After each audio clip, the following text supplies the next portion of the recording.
When you integrate your Outlook installation with Act, you can synchronize your Act and Outlook calendars with each other. When synchronized, if you add or edit a calendar activity in either program, the synchronization will update that record in both Act and Outlook. In this video, I want to show you how to synchronize your calendars between Outlook and Act. To begin, click the Tools button in the left navigation, and from here, click Email Calendar Tools at the top. Let me pause here and just take a quick sidebar. Depending on when you created your Act account, you will see one of two different screens here. I'm going to show you both screens now so that you can verify that Outlook integration is available to you. When you click Tools and then go to the Email Calendar Tools area, if you only see one row of buttons like this, then you won't be able to synchronize your calendars the way I'm about to demonstrate. Instead, you should go to act.com/cloudvideos, locate the email integration area, and watch a video called Connecting to Outlook. This will show you how you can connect your Outlook account to Act. Let's switch to a different view now. When you click the Email Calendar Tools button in the Tools area and you see 3 rows of buttons, that means that this video applies to you. At this point, you should have already installed the Outlook integration tool in order to enable the features that I'm about to demonstrate. Again, if you need help with this installation, refer to that video library that I mentioned earlier and locate the Installing Outlook Google Integration video. Once you follow those directions, you should have Outlook integration installed. So the first thing you need to do now is to set up your synchronization preferences. To do that, click the Synchronization Preferences button in the Outlook row. This will download a file to your browser. It ends in an AOI extension, which just means Act Outlook Integration. Click that file to open it up, and what this does is it launches an Outlook Synchronization Preferences window. At the top, you'll notice that your database should already be connected. If you need to change the type of Outlook instance that you're integrating with, click the Change button to see your options there. Down below is where we can handle our synchronization preferences. In this video, we're going to focus on synchronizing your calendar.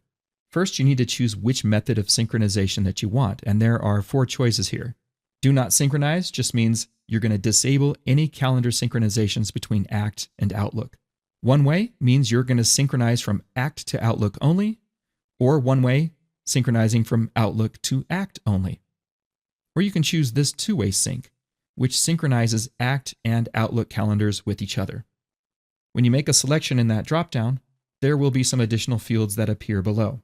Next, we need to determine what to do if the same activity has been updated in both Act and Outlook without a synchronization taking place in between. We need to choose which activity should win and overwrite the other. I'm going to use a timestamp to determine this, and so for that, I'm going to keep the newest activity. Next, when you clear an activity in Act, what should happen to that activity in Outlook? I'm going to choose to delete that activity from Outlook. Click the Advanced Preferences button to choose which types of Act activities that you want to synchronize. I'm going to synchronize all of my calls, meetings, to-dos, and appointments only.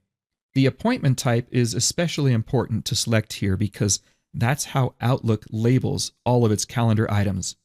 If you don't choose appointments, your Outlook calendar items won't be sent over to Act. We can also set a date range where we want the synchronizations to take place. For me, I'm really not concerned with anything that occurred more than 7 days ago or anything that's set to occur more than 14 days in the future. This helps me keep my synchronization times short. And then down below, choose where you want your Ring activity alarms to appear. You can choose Act, Outlook, or both. Once you're finished with all those settings, click OK. If you want to set up an automatic synchronization schedule, click the button and then choose which type of synchronization you want and any additional settings on this screen. After you're all set, click the OK button to save your preferences. After a moment or two, Act will ask you if you want to synchronize between Act and Outlook now. Normally you'd click Yes here, but I'm just going to click No so that I can show you how to manually perform a synchronization. On the Email Calendar Tools area of the Tools screen, click the Synchronize Now button in the Outlook row.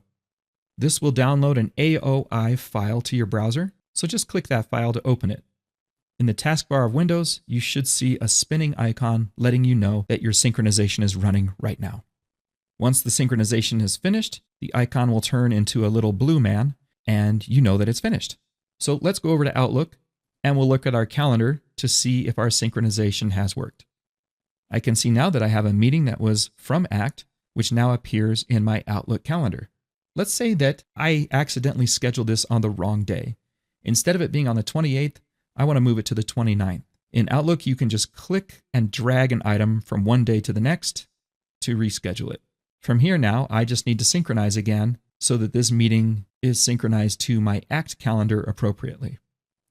Inside Outlook, click the ACT tab at the top, and then click Synchronize Now.